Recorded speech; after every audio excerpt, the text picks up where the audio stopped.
Bom dia a todos, certo? Me chamo Caio Holanda. A gente vai dar continuidade com as sessões de neuroradiologia, né? Falando com um tema de tumores não gliais. É um tema bastante extenso, mas a gente vai tentar pontuar aqui os principais tipos, né? E abordar de uma forma mais sistematizada. Então, basicamente, para a gente iniciar essa discussão, a gente tem que categorizar, né, dividir os principais tumores, né? Os tumores não gliais, sendo os componentes dos não gliais, os glioneurais ou neuronais, que aí vão ter componentes gliais, mas não puramente gliais, né, como a gente analisou na aula passada. Os tumores ependimários, os do plexo coroide, os embrionários, os hematolinfóides e as metástases que também entram nessa análise, né? Uma coisa interessante que vale destacar aqui nesse ponto é que a classificação que é feita pela OMS, ela sempre vem se aperfeiçoando, e aí de início, eles queriam, anteriormente, né, em 2016, essa classificação era mais pelas alterações fenotípicas. Hoje em dia já é uma análise mais completa. Ela é feita juntamente com a parte imunohistoquímica, com o aspecto de imagem, com as características microscópicas. Então, é feita uma abordagem dessa forma para que a gente consiga categorizar e colocar o grau adequado para cada lesão. Então, vamos iniciar com a primeira parte, né, dos glioneurais e os neuronais. E aí, o primeiro caso.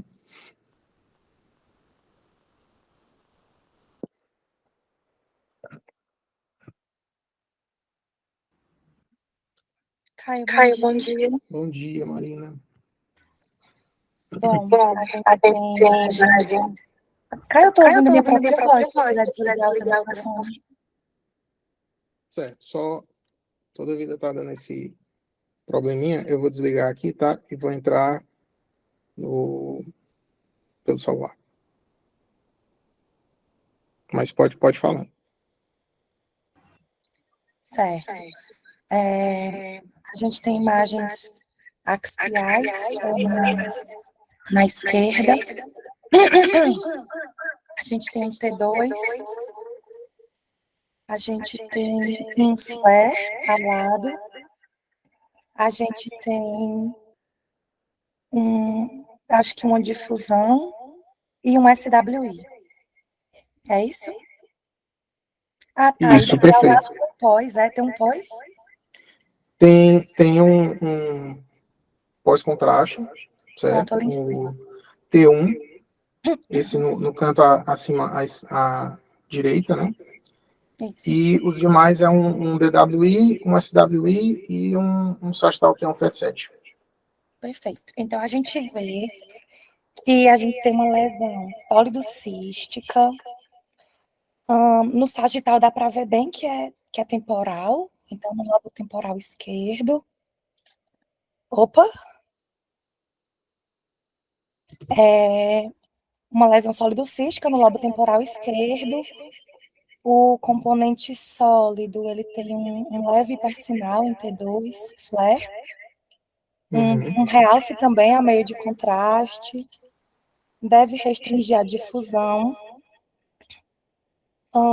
No SWI, a gente vê que tem uns focos de hipossinal, que, assim, eu não consigo dizer se são calcificações ou microbleeds, né? Mas acho que é basicamente isso. Uma lesão sólido-cística no lobo temporal. Eu tinha pensado que talvez pudesse ser um DINET, mas aí tem talvez muito componente sólido e ele não tem o halo de hipersinal clássico do DINET no flare. E aí eu acabei vendo, né, que é um ganglioma. Um ganglioma. E aí eu acho que aquilo ali no SWI é foco de calcificação mesmo, que é bem característico, né? Perfeito. Marina, vou só corrigir aqui rapidinho essa microfonia. Só um minutinho, tá?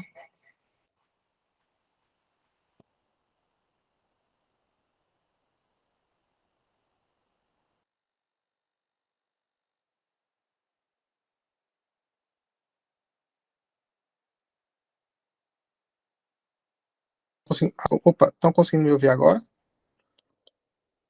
Tá bem melhor, Caio. Pronto, é porque estava ligado o do celular e do computador juntos, aí por isso estava dando isso. Mas é isso mesmo, e aí show de bola. O SW ele justamente mostra isso, né? Essa área com baixo sinal, e até no FET7 também parece ser a mesma área de calcificação, né? Mas show de bola, Marina, muitíssimo obrigado. E aí, vamos entrar, né, no primeiro assunto, que é relativo ao ganglioma, né, que é um dos principais tumores neurogliais, é o mais comum, acomete principalmente crianças e adultos jovens, né. A ordem de acometimento, né, de predileção é principalmente no lobo temporal, seguido do frontal e do parietal, né, e a principal neoplasia relacionada à epilepsia temporal, né, que a causa mais comum só um adendo, né, é a esclerose mesial temporal, mas quando a gente tem neoplasias relacionadas, nesse escopo, o ganglioma, ele é o principal, 40%, o DINET vem em seguida, com 20%, e o astrocitoma difuso de baixo grau, 20%. Né? Tem outros também, mas os três principais são esses. E aí os achados é principalmente que a gente tem alguns aspectos, né, de lesão, sólido cístico, que é o mais comum, cístico com esse nódulo mural, e muitas vezes essa porção nodular é que tem essa calcificação, né? Pode ser somente sólido ou somente cístico, e podem ter também complicações, como a calcificação, a hemorragia, e, né, que também podem ocorrer, mas é um evento mais raro, né? Ah, os padrões de imagem principalmente são esses dois tipos, né? Massa sólida bem definida ou parcialmente cística, com nódulo mural, ou a massa menos definida e infiltrativa, com um realce salteado. E aí, esse aspecto de lesão a gente vai ver sempre, mais comumente, né, na TC mais hipo, né, mais hipodenso, e na ressonância iso a hipossinal em T1 e hiper em T2 flare. E aí vai ter uma impregnação intensa, né, com o realce, e não vai, geralmente não tem restrição à difusão e tem pouco ou nenhum edema. E aí, seguindo, né, outra variante também relativo a esse grupo é o ganglioma anaplásico. Ele já é um grau 3 na classificação, né, da OMS, justamente porque é uma transformação maligna de um ganglioma. E ela tem uma taxa de recorrência considerável após a ressecção cirúrgica, né? Ocorre em 8 a 10% dos gangliomas. É um tumor que, preferencialmente, ele é supratentorial e altamente epileptogênico. Tem essa relação com a mutação com estona H3, né, que é inclusive um dos marcadores de transformação maligna. Pela patologia, principalmente, são células ganglionares displásicas, com esse componente anaplásico, e vai ocorrendo um aumento de celularidade, com mitose, vascularização e consequente necrose, e aí a gente vai encontrar isso daí nas imagens. Né? Muito embora esse padrão, muitas vezes fica difícil de você distinguir de um ganglioma, até de um astrocitoma difuso. Mas ele sempre vai ter um aspecto um pouco mais infiltrativo, mal demarcado, tá? E aí, o segundo caso,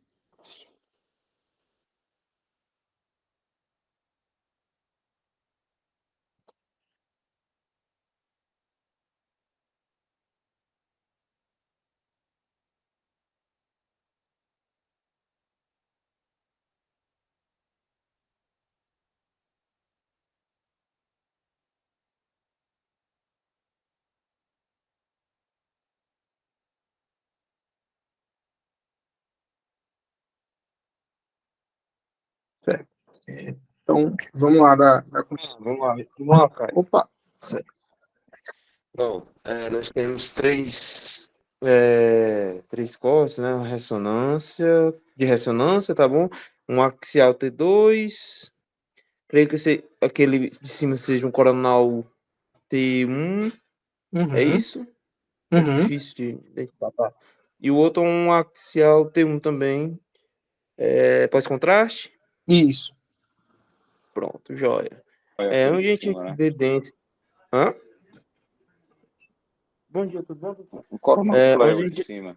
É o Bom de dia, cima. É o professor. de cima é o flare, perfeito. Coronal flare. Tá, tá certo. A gente evidencia, tá certo, uma formação cística, talvez com finos septos em permeio, dando um aspecto mais como se fosse borbuliforme, tá bom? E Uhum. que a gente evidencia principalmente no T2, tá? No flare, deixa eu ver. No flare a gente evidencia que há uma queda do sinal, né? Tendo comportamento de líquor associado, tá? E no T1 pós-contraste não teve um realce significativo, tá bom? Ele está localizado no lobo occipital direito, certo? E diferenciais, hoje entraria pelo DNET, tá bom? Ou alguma coisa do tipo assim, tá? Eu acho que o meu principal diferencial talvez seja o DNET. Se bem que esperaria mais realce, mas assim, eu ficaria com esse, tá bom? Show, Leandro. Obrigadão, cara. Ah, assim, só acrescentando um ponto, é que ele realmente parece estar um pouco mais no hospital, né? Ele está um pouquinho acima no parietal, sabe? E Tá. aí Verdade. Tem toda razão, pois tá é, mais superior. No coronal a gente evidencia melhor, verdade, tem toda razão. e tem esse halozinho, né, no flare, que é um halo de hipersinal periférico à lesão, né? Mas é isso mesmo, né? A hipótese, inclusive, ela é justamente essa. Obrigadão, Leandro, pela participação.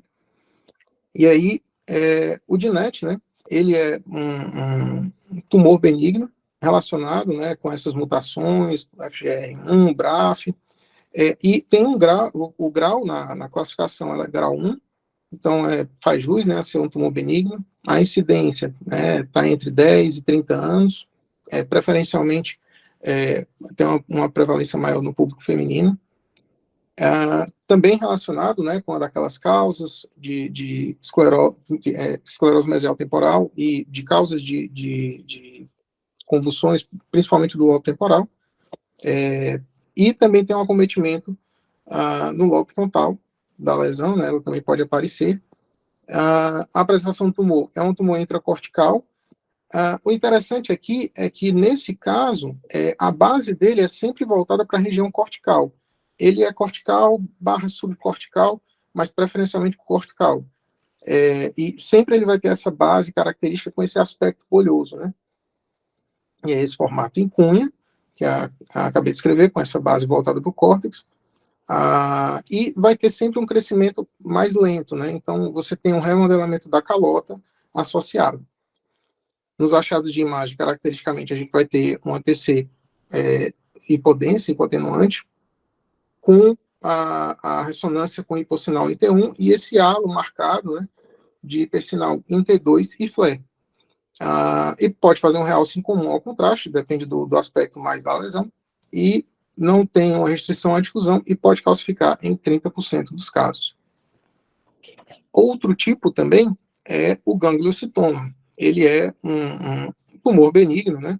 Mas que tem uma incidência também no público jovem, crianças e adultos jovens, geralmente na periferia dos hemisférios cerebrais, com essa ordem de acometimento, lobo temporal, frontal, parietal. Geralmente ele tem um acometimento também no assoalho do terceiro ventrículo e região paracelar, e ele vai ter uma aparência também muito parecida com os outros gangliomas. No achado de imagem, né, vai ter esse aspecto hipotenuante ATC e a ressonância sendo hipossinal em T1 e hipersinal T2 e flare. Sendo que nesse caso ele vai ter um aspecto de um realce mais intenso e as calcificações elas vão ser mais evidentes, diferente do DINET, né? Outro tipo também é o MVNT, que é o tumor multinodular e vaculizante do cérebro. Ele é um tumor indolente, recentemente ele foi descrito, né? A epidemiologia ainda é algo incerto, muito embora a gente tem sempre que avaliar a questão dos aspectos da lesão em si, se é um tumor verdadeiro, se é um processo armatoso, e as características principais desse tipo de lesão é que são múltiplos nódulos, pequenos nódulos, ao longo do aspecto interno do córtex, né, e da substância branca subcortical. Geralmente eles não fazem calcificações ou têm algum efeito de massa, mas caracteristicamente na ressonância ele vai ter esse isosinal em T1 e hipersinal em T2 flare, com um realce mínimo ao meio de contraste, sem edema. E aí vamos para o caso 3. Opa, bom dia. Opa, Gi, bom dia. Vou descrever aqui essa lesão. Primeiro, a gente está vendo cortes axiais de ressonância, né? Os de cima são T2 e T1. Abaixo, eu acho que o primeiro é gradiente. Isso. E o do lado é o T1 pós-contraste. Tá. Acho que é um flare pós-contraste. É um flare? Uhum. Mas, Mas, eu achei que era T1 porque a Acho que é substância o branca tá T1 mais mesmo. clara. É o o T1 T1 mesmo, Caio. T1. Ô, professor, perdão então, viu? Não, tranquilo. Pode seguir. Pronto. Aí. Tá.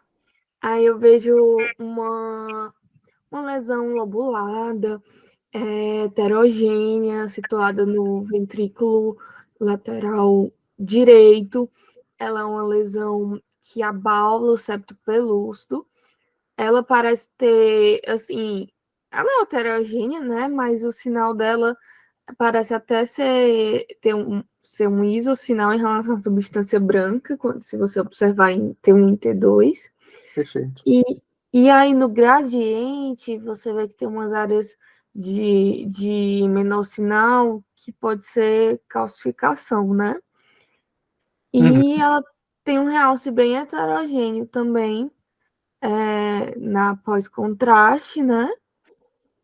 Mas, assim, eu não vou entrar muito em hipótese diagnóstica, não. Mas eu acho que é isso da descrição.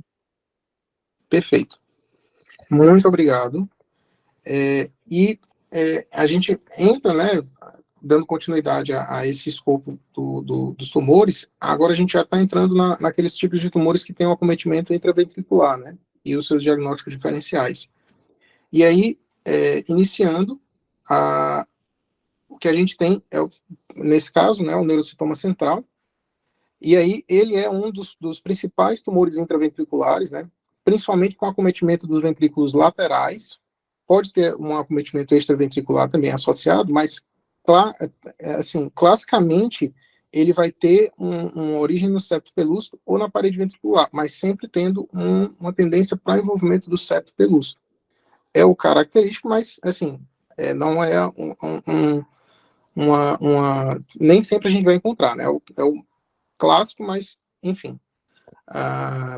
E aí a incidência principal, né, em adultos jovens, terceira década de vida, 50% ele tem um acometimento mais no corno frontal, né, fazendo uma hidrocefalia obstrutiva, né, pelo fórão de Moro, e a patologia semelhante ao oligodendroglioma, que a gente viu na semana passada, com ausência de mutação em IDH, e das características principais são os tumores intraventriculares circunscritos, lobulados, né, ele tem esse aspecto heterogêneo, e nos achados de imagem, a gente vai ver na TC hiperatenuante, principalmente nas regiões onde tem componentes mais sólidos, né, mais heterogêneos e provavelmente com as calcificações, e na ressonância, um isosinal em T1 e o hipersinal em T2 flare, pode ter uma aparência bolhosa, né, frondosa também, e é uma lesão heterogênea, né, como a gente tinha falado, com essas calcificações, fazendo um realce heterogêneo,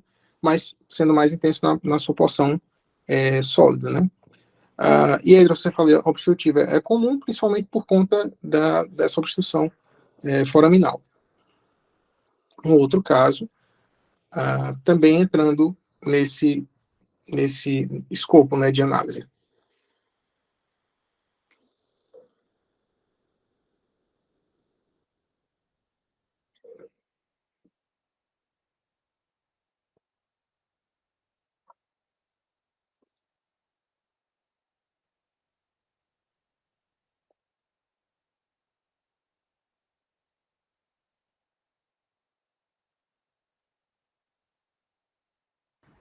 Caio, Opa, vou tentar falar, qualquer coisa você me ajuda. A tá bem. gente tem imagens axiais na primeira uma TC, né? Uhum. Essa TC é sem contraste ou é com contraste? Pois é, eu acredito que seja sim, viu? Sem, né? Só tá certo. Então, uma Uhum. TC. Tem contraste. Olha a foice lá, olha Tem. isso aí o Tem a resto, tá? foice, é verdade. Ah, tá, Tem, tá. Olha isso aí. tem sim.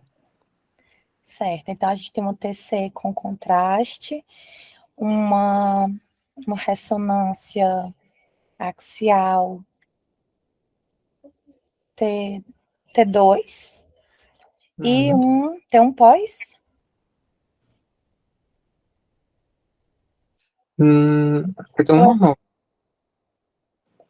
Tem um normal?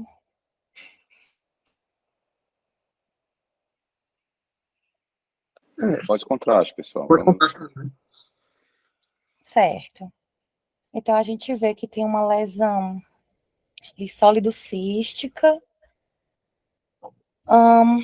aparentemente periventricular, mas eu não estou conseguindo dizer, mas eu acredito que seja periventricular. Eu acho que que ela é periventricular, ali adjacente ao corno frontal esquerdo, e aí com efeito de massa adjacente, né? Por isso que a gente não consegue ver bem. A gente vê também que tem um desvio das estruturas da linha média e acho que é isso. E uma ventriculomegalia, né? Uma hidrocefalia. Uhum. E a lesão, ela é sólido-cística. Eu vejo um nível ali, né? Uhum. Dá para ver bem no axial T2. Com um realce heterogêneo ao meio de contraste. Essa lesão, ela também tem uns focos de bem baixo sinal ali no T2, que não sei se é sangue, né? Talvez seja sangue, tem esse nível. E associado tem um importante edema vasogênico, né? Ali, mais no lobo frontal esquerdo. Perfeito. Perfeito. Eu não sei Obrigado. se eu vou arriscar diagnóstico, não. Eu tenho uns na minha cabeça, mas eu prefiro não opinar. Tranquilo, tranquilo. Mas show de bola, viu? Muito bem. E aí, né, nesse caso, é um caso de ependimoma supratentorial, né? E aí a gente entra em outro escopo de tipo de tumor não glial, sendo que nesse caso são tumores ependimários, né, que ele pode ser originado em qualquer lugar do neuroeixo, né, tem o grau 2 na classificação da OMS. Contudo, ele pode ter os seus subtipos, suas variantes, né, podem ter semelhanças histopatológicas, mas ter uma heterogeneidade molecular nos marcadores.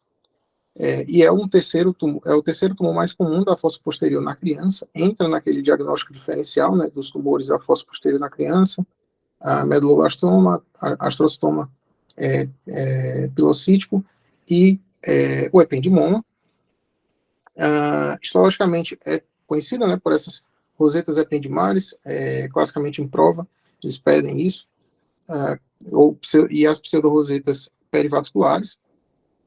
E a localização mais comum, como a gente estava comentando, é a região mais infratentorial, 60%, né, fazendo aí um acometimento no quarto ventrículo também, e no ângulo pontinho cerebelar, supratentoriais, 30%, e medula espial, 10%, né, sendo que os supratentoriais é um acometimento mais comum em pacientes mais adultos, né, Outro ponto é que a classificação que é utilizada, que ela é combinada, ele tenta setorizar, sendo que tem os supratentoriais, que eles demarcam nessa forma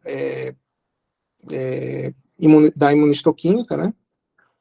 Sendo essas classificações que estão aí, ZFTA e o YAP1, e os infratentoriais com esses dois grupos, né? Que aí seriam aqueles que têm o primeiro grupo, né? Quando ele tem uma extensão para a medula, tendo um pior prognóstico, sendo mais comum nos homens, e o B, quando ele, preferencialmente, ele fica lá, ele não tem essa difusão, não acomete, se estende para outros locais. E o ependimoma mixopapilar, que é um outro tipo, ele é grau 2, justamente ter uma taxa de recorrência, né, semelhante ao ependimoma espinhal convencional. E aí, falando mais sobre o ependimoma, caracteristicamente são lesões solitárias, né, com margens bem delimitadas, que crescem no assoalho do quarto ventrículo. Dos achados de imagem, a gente vai ter principalmente partes sólidas, sendo iso ou hiperdensas, né, e acísticas hipodensas, na ressonância com hipossinal em T1 e o IP em T2 em Fé, e são classicamente lesões heterogêneas, tendo calcificação, porções císticas ou sangramentos associados, e tendo um realce muito intenso. Na difusão, eles não restringem, certo? E infratentorialmente pode cursar com hidrocefalia, principalmente por conta da obstrução nos forames de margem D e também no forame magno, né? Principalmente quando fazem uma herniação também tumoral, invasão tumoral. O ependimoma mixopapilar é outro tipo, né? Ele já tem um grau um pouco mais leve, né? Pela classificação, grau 1. Ele tem um crescimento muito lento, acomete principalmente adultos jovens com essa localização específica, cone medular, cauda equina e o filo terminado. Nos achados de imagem, a gente vai ter tumores intradurais e extramedulares, né?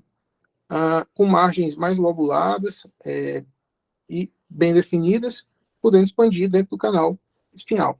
E aí, na ressonância, a gente vai ter esse hipossinal em T1 com hiper em T2 e um pós-contraste esse realce homogêneo. Sendo que 50% das crianças, quando fazem o diagnóstico do ependimoma, sobretudo nesse caso, ele sempre pode ter um acometimento, geralmente, né, 50% vai ter um acometimento leptomeníngeo. Então, é interessante sempre fazer essa avaliação completa do neuroeixo, sobretudo antes de ir para a ressecção cirúrgica, né? E aí, dando continuidade, mais um caso, caso 5.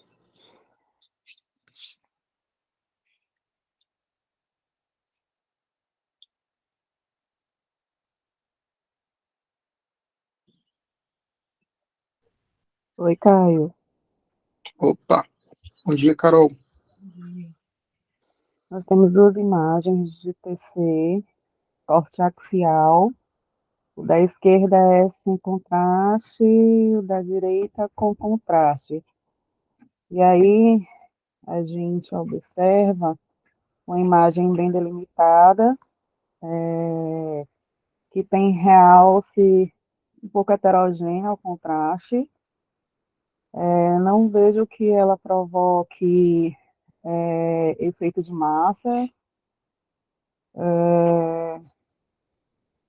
E é isso. Está localizado mais ou menos próximo ali eu acho que é no próprio plexo coroide, né? Do hemisfério esquerdo. Eu acho que é isso. Show. Tranquilo. E aí, nesse caso, né, tem esse realce bem intenso, né, da lesão. E a gente vai entrar agora nessa... Obrigado, Carol. A gente vai entrar agora nos tumores do plexo coroide. E aí, o principal, né, mais comum, é o papiloma do plexo coroide. Ele, caracteristicamente, são tumores intraventriculares neuroepiteliais. Ele tem um crescimento lento e um bom prognóstico, né? Geralmente são únicos, não tem lesões associadas. 80% dos tumores que acometem o plexo coroide. e 85% dos casos mais relacionados com pacientes menos de 5 anos.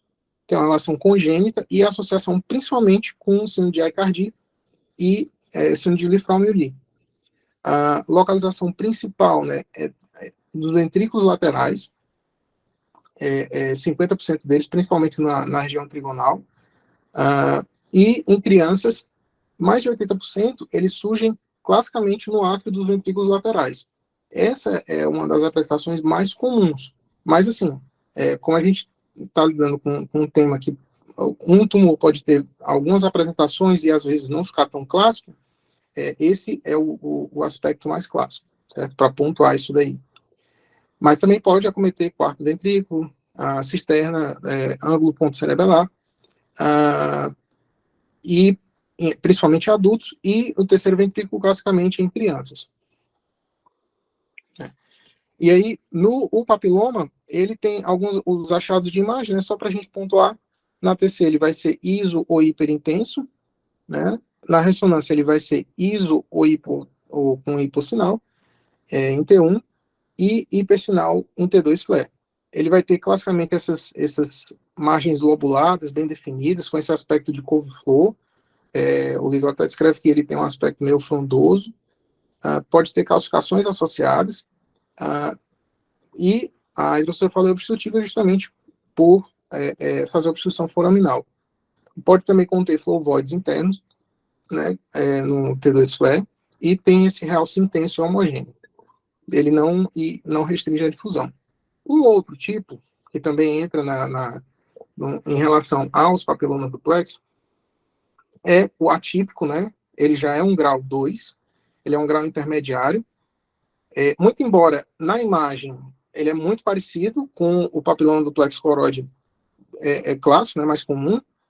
Contudo, quando vai ser feito o diagnóstico por histopatologia, se observa uma maior celularidade e pleomorfismo. Então, basicamente, o diagnóstico dele vai ser puramente mais histopatológico do que pela imagem, muito embora a gente observe esse padrão um pouco mais heterogêneo da lesão. Um outro tipo, que aí já é um grau mais avançado, é o carcinoma do plexo coroide. Ele é raro, tá? Mas geralmente ele tem um público muito comum, que é público infantil, abaixo dos 3 anos. Ele já é um grau 3 pela classificação da OMS, e 20% dos tumores primários do plexo coroide são carcinoma do plexo coroide. 50% tem essa associação com essa mutação TP53, e aí isso daí vai ter tanto um caráter mais agressivo da lesão, como um pior prognóstico. A origem principal é nos ventrículos laterais, e as complicações, basicamente, em relação ao que se espera, né, de um tipo de carcinoma desse tipo. Hemorragias, necrose e invasão parenquimatosa cerebral adjacente. Nos achados de imagem, ele pode ter um aspecto mais semelhante ao papiloma, contudo, ele vai ser mais heterogêneo, com calcificações, hemorragias e necrose, e um aspecto mais invasivo, né, mais agressivo. E aí, outro caso 6.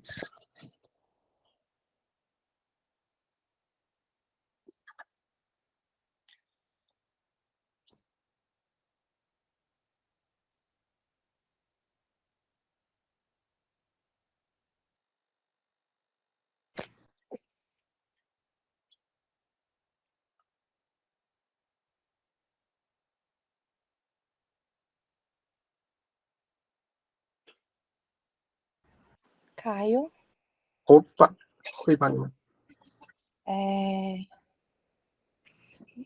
São imagens axiais de ressonância. A primeira é a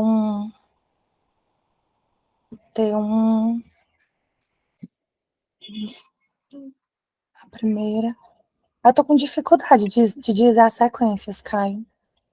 Não, mas tá certo. A última eu sei que é a difusão, né? A primeira, mas eu não sei se é um T1 puro, se é um T1 pós. Eu acho que é pós, viu? Também acho. Mas... Eu acho que ele é pós. E a segunda é um flare? A segunda é um T2. T2, né? Então ele deve ter um componente cístico. Bom, então a gente vê uma volumosa lesão expansiva na fossa posterior, com hipossinal em T1, um hipersinal heterogêneo em T2, com foco, né, de hipersinal mesmo, um foco cístico, e uma restrição à difusão. E aí a gente vai lembrar dos tumores da fossa posterior, né? Perfeito. E aí a gente tem meduloblastoma, aí vai variar de acordo com a faixa etária, né? Crianças têm os mais prevalentes e adultos são outros, mas acho que seria mais para conversar sobre o diferencial, né, dos tumores da fossa posterior. Perfeito. É justamente isso mesmo. Obrigado, Marina. E aí, a gente já entra nos tumores embrionários, né?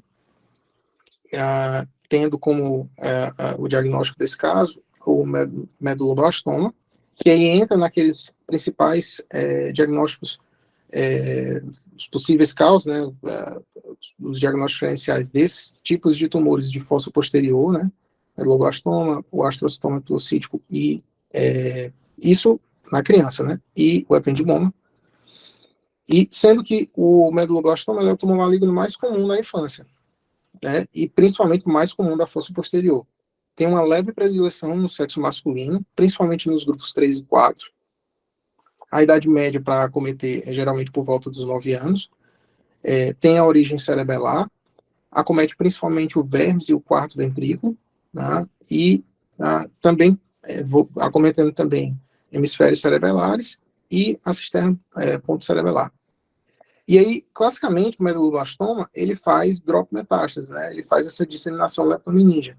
Também sendo um outro tipo de imagem, né, de diagnóstico, que a gente sempre tem que avaliar o neuroeixo e ver se tem outro tipo outro foco de lesão, né? São lesões que podem calcificar, semelhante ao astrocitoma pilocítico, e, classicamente, eles são tumores mal definidos na linha média, né? E principalmente na TC, às vezes, ele vai ficar um pouco mais isodenso, então muitas vezes fica meio difícil de você avaliar. O ponto principal seria sempre olhar o quarto ventrículo, muitas vezes se ele estiver um pouco lateralizado, isso pode dar um indício, né? E aí ele tem a classificação molecular e a morfológica, sendo a molecular essa que está descrita, né, WMT, o CHH, e os padrões que não entram nenhum nem outro, nem no WMT, nem no SHH, e sendo um grau 4 a classificação da MS. E aí, nisso, no meduloblastoma, os achados principais é que eles vão ter esse aspecto hiperdenso, ou iso-intenso em T1, iso e hiper em T2, ou seja, variável, mas puxando sempre para o hipo em T1 e o hiper em T2, e um flare heterogêneo. Vão ter um realce em 95% dos casos, realce bem intenso. Podem ser heterogêneos com cistos e necroses, né? Mas não, o mais comum é uma lesão mais sólida, propriamente dita, com edema vasogênico e uma restrição de difusão pela alta celularidade. E aí, dos aspectos mais morfológicos, né? O aspecto clássico, que é 70% dos tipos, né, morfológicos, ele vai ter esse acometimento bimodal, menos de 10 anos e entre 20 e 40 anos, classicamente acometendo a linha média, né, dentro do quarto ventrículo e infiltrando tronco cerebral e vermes. E aí, por fazer um quadro obstrutivo, leva a hidrocefalia também. E na imagem a gente vai ter esse aspecto clássico mais para hiperintenso em T2, com marcado realce, né? E por ter uma alta celularidade, restrição à difusão. Não tem edema vasogênico, geralmente, e pode fazer essas complicações de cistos e calcificações e alguns focos hemorrágicos. Outro tipo também é o aspecto morfológico com extensa nodularidade. Esse daqui, ele já é um outro subtipo que é o MBEN, né, o meduloblastoma com nodularidade extensa, né, que aí é muito comum nas crianças menores de 3 anos, tendo esse acometimento na linha média. Ele tem, são massas tumorais multifocais semelhantes à uva, né, vai ter esse realce nodular heterogêneo, em cacho de uva, tendo uma cicatriz central, né, pode ter um pequeno edema vasogênico, mas ele também tem esse aspecto de lesão bem heterogênea, com cistos e realce leptomeníngeo também sendo comum. Outro tipo do meduloblastoma são os outros aspectos morfológicos, né, o desmoplásico.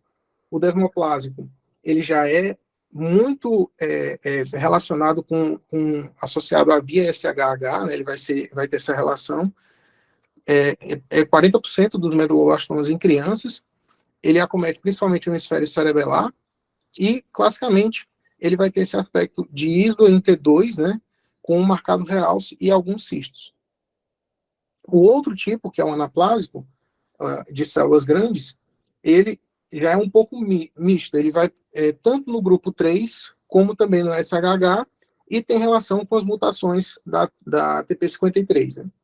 Mas, classicamente, ele fica meio que indistinguível dos outros, mas é um aspecto morfológico mais raro, acomete principalmente a linha média, né, e vai ter esse hipersinal em T2 com um realce heterogêneo sendo muito prevalente. E aí, basicamente, aqui é a divisão que é proposta, né, pelo tipo molecular e as suas relações, que é só basicamente para ressaltar a porcentagem de casos, o que é mais prevalente, a idade, né, dos pacientes, e, classicamente, os pontos onde ele mais vai acometer. O SHH, ele fica um pouco mais na porção mais lateral, né, cerebelar, e o 3, o 4, um pouco mais centrais, né, no vermes. E aí ele tem esses subtipos e essas relações, mas basicamente só para ilustrar mesmo. E aí, mais um caso 7. Opa, bora nós. Opa. Pronto, começando aqui, a gente tem reconstruções axiais aqui na ressonância, né? A primeira aqui do nosso lado esquerdo é uma sequência ponderada em T1. A gente observa nitidamente que tem uma massa, né? Que até que rechaça o ventrículo lateral esquerdo, né? Eu acredito que tem até um pouquinho de ventriculomegalia associada.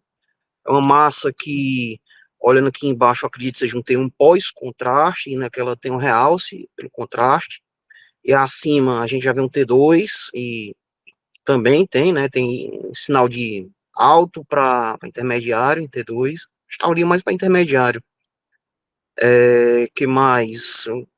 Aqui embaixo, aqui já do lado direito, né? A imagem de baixo, mas do lado direito. Não sei se isso aqui me parece não sei se o realce do contraste aumentou, é uma área de edema citotóxica ou vasogênica, né? E por último, a última imagem, né, que acima, do lado esquerdo, do lado direito, imagem, acho que é de fusão, né, é de fusão. E mostra restrições de fusão também. E, deixa eu ver se não deixei passar alguma coisa, acho que não, acho que é só isso mesmo, basicamente, né, essa massa aí nítida, esse efeito aí de rechaço ventrículo lateral esquerdo. Agora, de hipótese, meu caro Caio, eu não consigo, assim, pensar agora nesse momento, né, mas é isso. Tranquilo. E aí, realmente, é difícil, né, dar um diagnóstico logo de cara, mas essa descrição que a gente analisa mesmo. Obrigado, Ives, valeu. Nesse caso, a gente já está entrando agora nos tumores hematolinfóides, né? E aí, dos linfomas do sistema nervoso central, a gente tem primário do sistema nervoso central e o secundário, né? E alguns pontos, só para a gente diferenciar, é que no primário ele vai ter essa ausência de linfoma sistêmico, né? É algo mais raro, com um acometimento do parênquima, do sistema nervoso central. O secundário, ele vai ter a presença do linfoma, sim, e sendo mais comum, com um linfoma da leptomeninge. Os aspectos comuns que vão ser analisados é que eles podem ser únicos ou múltiplos, então, geralmente, quando você tem uma lesão desse tipo, e você vai avaliar o restante do exame, pode encontrar outros focos de lesão, e as características da imagem que a gente vai dirimir na sequência. E aí, entrando primeiro, né, no linfoma primário, ele corresponde a 1 a 5%, ao menos comum, dos tipos de linfoma, né? A idade média de acometimento, uns 50 anos, e de grupos de risco relacionados com imunocomprometimento, HIV, doenças autoimunes, e o quadro clínico é um déficit neurológico focal, pode ter sintomas neuropsiquiátricos, também relacionado à hipertensão intracraniana e convulsões. Pela patologia, é originário das células B, né, e malignas, e tende a se acumular ao redor, fazendo esse marcado edema vasogênico, né, com acometimento dos vasos sanguíneos. E a apresentação, geralmente, no primário, 2/3 dele vai ter essas lesões mais solitárias, muito embora 1/3 dos casos pode ter lesões múltiplas. A localização principal, ela é periventricular, em contato com os ventrículos, ou cortical, em contato com as meninges, né? E podendo ter uma disseminação leptomeninge em 40% dos casos. Dando continuidade, outros achados é que as margens elas são mais bem delimitadas, são tumores de alta celularidade, então vão restringir a difusão, e podem acometer o corpo caloso cruzando ele, né? Na tomografia vai ter esse aspecto iso e hiperdenso, e na ressonância variável, sendo hipointenso tanto em T1 como em T2. O realce clássico, né, nos pacientes imunodeprimidos, é esse realce anelar, com pós-contraste fazendo um realce intenso da lesão. Ele marcadamente restringe a difusão, né, com edema associado leve ou moderado, né. E aí, aqui são só algumas imagens para descrever o achado principal da asa de borboleta, né. Aqui a gente tem cortes de ressonância, onde a gente tem esse realce homogêneo no meio de contraste, tá certo? Que ele é periventricular, no corno lateral anterior à esquerda, e aí, cruzando a linha média, né? Só que ele faz um realce homogêneo da lesão em si, com esse aspecto de asa de borboleta. O realce anelar, ele já vai ser nos pacientes imunocompetentes, porque justamente é o sistema em si tentando conter a lesão, né? Então você vai ter esse aspecto mais característico. Outro ponto também é que pode lançar a mão também para fazer a avaliação da espectroscopia, onde a gente vai ter esse padrão semelhante, né, de tumores malignos, com alto índice de colina, baixo de N-acetilaspartato, né, e com alto de lipídio lactato. O linfoma, ele tem a restrição, ela coincide com a área de hipossinal T2, né, e geralmente sendo algo bem mais homogêneo. O GBM, que é um outro diagnóstico inicial do caso, ele vai ter um aumento maior um lipídio mais expressivo, principalmente nas áreas de necrose, sendo que no GBM, classicamente, a lesão vai ser com pequenas áreas heterogêneas e multifocais de restrição. E aí, um outro tipo é o linfoma secundário do sistema nervoso central, onde a gente vai ter aqui, ele é mais comum dos linfomas do sistema nervoso central, geralmente diagnosticado após 5 ou 12 meses do diagnóstico de linfoma, né? 2/3 vai ter essa apresentação leptomeningia e 1/3 parenquimatosa. Na disseminação leptomeningia, pode envolver nervos cranianos, espinhais, e promover hidrocefalia por obstrução do fluxo licórico. Caracteristicamente, na imagem, ele vai ser indistinguível do primário. E aí, outro tipo também, no último grupo, são as metástases. E aí, nesse caso, a gente vai ter como o principal causa do tumor no adulto. Adulto com qualquer tipo de tumor, a gente sempre tem que aventar essa possibilidade, principalmente tendo algumas características em voga, né? mas o paciente com metástase nesse tipo de caso, ele vai ter 20%, né, dos pacientes oncológicos podem ter esse tipo de lesão. Classicamente, no adulto, pulmão, mama e melanoma. Outros também, trato gastrointestinal, rim e tireoide também podem fazer foco secundário.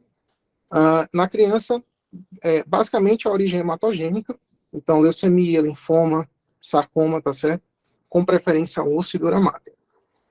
Na disseminação hematogênica é a mais comum, podendo também ter por contiguidade e extensão perineural e perivascular, e as localizações principais no parênquima em si, 80% dos casos, e osso e dura mater, 15%, e leptomenídeos em 5%.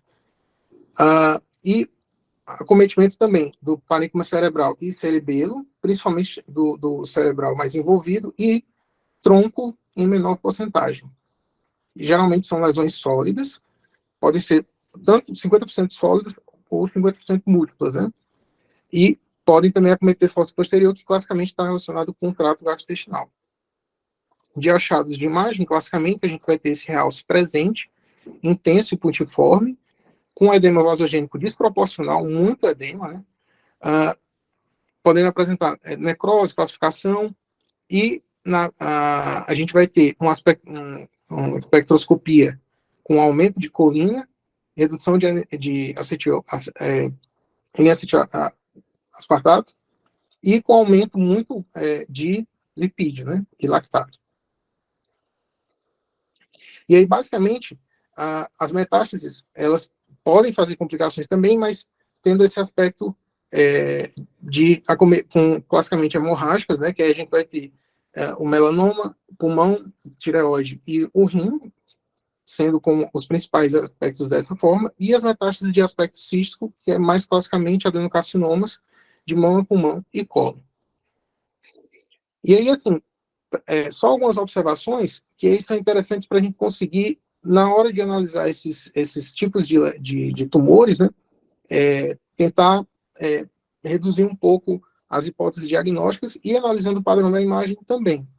E aí, algumas observações, é só assim, os tumores mais comuns da criança e do adulto, né, astrocitoma, pilocítico, no caso da criança, meloblastoma, ependimoma, craniofaringioma, né, e no adulto, meningioma, chivanoma, oligodendroglioma, hemangioblastoma e o adenoma pituitário. E aí os pontos, né, que a gente tinha comentado de fossa posterior, com os principais diagnósticos diferenciais, o astrocitoma pilocítico, meloblastoma e ependimoma, posterior em adultos, que é metástase, né, como principal hipótese, hemangioblastoma e o astrocitoma pilocítico. Quando tiver um acometimento extraaxial, pensar nesses três, meningioma, chivanoma e neurofibroma. Os intraventriculares, que a gente discutiu hoje, ependimoma, subependimoma, neurocitoma central, o astrocitoma subependimário, células gigantes e o cisticoloide. E ângulo ponto cerebelar, meningioma, chivanoma e carcinoma epidermoide. E lobo temporal, ganglioglioma, xantoastrocitoma e o DNET. Corpo caloso, glioblastoma e linfoma. E nas regiões celares, macroadenoma, meningioma e pineal, cisto pineal, germinoma e pneocitoma e pneumoblastoma. De modo que na classificação geral a gente vai ter essas divisões segundo o manual da OMS, né, em relação aos tipos de tumores, né. Claro, não vou me adentrar aqui a ler todos, mas só para a gente deixar bem organizada essa divisão em relação aos tipos e as classificações que a OMS adota. Tá bem? E é isso. Obrigado, pessoal.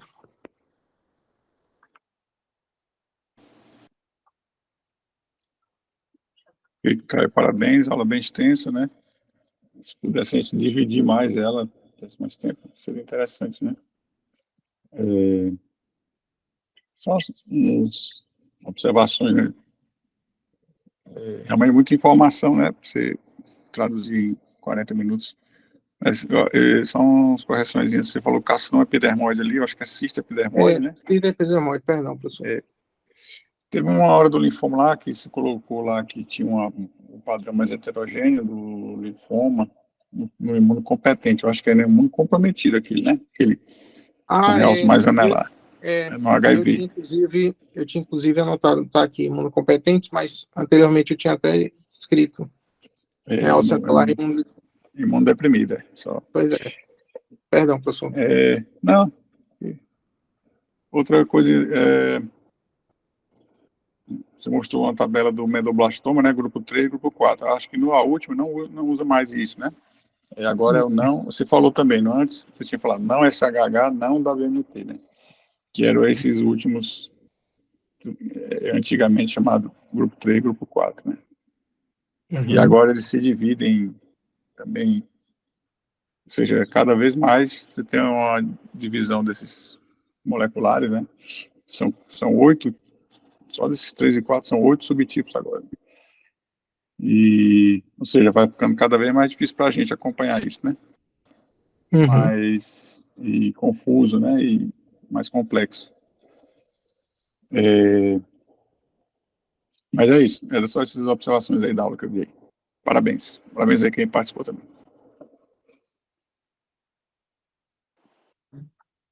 Parabéns, Caio, aí pelo tema e um desafio, né? Dar em menos de uma hora aí falar sobre todos esses tumores. Parabéns ao pessoal que também aí se permitiu participar, né? Hoje a participação foi menor, né? Acho que foram as mesmas pessoas que estavam participando. É importante que vocês se exponham, tá, pessoal? Mas de mensagem para os tumores, reforçando aquilo que eu disse na semana passada, é o nosso papel a gente fazer a suspeição de se é tumor ou não, e depois a gente vê sinais de agressividade. E o Caio foi muito feliz aí no final da aula, e que ele dividiu aí as possibilidades etiológicas a partir das topografias. Então a gente tem que ter esses dois red flags também, idade e topografia, porque estreita muito as possibilidades etiológicas. Com o advento da importância do perfil molecular, né, no diagnóstico desses tumores, também como drivers de tomada de decisão, de tratamento, de prognóstico, a gente vai sempre em busca de alguns radiofenótipos, né, assim, bem característicos, que a gente possa de alguma forma evoluir para esse perfil molecular. Então, esses tumores da fossa posterior, por exemplo, do medulloblastoma, ele tem alguns achados interessantes que a gente pode evoluir, né, para tumores mais hemisféricos cerebelares, que restringem muito, que a gente vai pensar em possibilidade de ser tumores embrionários, medulloblastoma, a gente sabe que a via do CSHH é mais comum, se forem mais centrais, né, os não SHH são mais comuns, especialmente se não captar, pensar no antigo tipo 4, e se captar muito no tipo 3, então a gente consegue evoluir. Se a gente, de alguma forma, não se sentir confortável para colocar no relatório, mas vale a pena ligar para o neurocirurgião ou para o oncologista e falar da sua impressão, uma vez que esses exames aí para ver as mutações de perfil moleculares, eles não são acessíveis. Então a gente pode contribuir nesse sentido também. E a gente consegue mesmo no laudo normal, no laudo usual, a gente consegue avançar. Então, se permitam falar de alguma forma isso, sim, na conclusão, obviamente, tendo bom senso, tendo responsabilidade, tendo cuidado, né? Ninguém pode arrogar sabedoria na conclusão, né? Lembra aquele caso do tumor no ventrículo lateral junto ao cérebro pelúcido? A gente olha, poxa, é o neurostoma, olha, não, é o neurostoma, olha, é o neurostoma. E aí a gente não escrever a nossa impressão, às vezes é um pouco frustrante. Então, a gente pode escrever no laudo, né? Diante dos achados, considerar a possibilidade de neurocitoma como uma das possibilidades etiológicas. Eu acho que a gente ajuda, tá? A gente não está batendo martelo, mas a gente está passando a nossa impressão. Então, assim, só construção de algoritmo. Olha uma lesão expansiva, procurar ver sinais de que se trata de tumor ou não tumor, um processo inflamatório. Uma vez que você acha que é um tumor, tem sinais de agressividade ou não? Aí olha para a difusão, olha para o SWI, olha se capta contraste, olha para a margem, né? Todos aqueles achados que direcionam. Depois olha, puxa vida, faixa etária e localização, quais são as possibilidades? Ah, deve ser isso. Será que eu consigo evoluir para um perfil molecular? Eu consigo fazer essa inferência de alguma forma, obviamente usando termos cuidadosos, na conclusão? E se puder evoluir, evoluam, tá? Então, assim, eu sou entusiasta que a gente tem que sugerir com parcimônia, mas a gente tem que sugerir critérios de agressividade. A gente possa colocar no laudo, não, tem sinais de alta agressividade, deve ser neoplasia de baixa agressividade.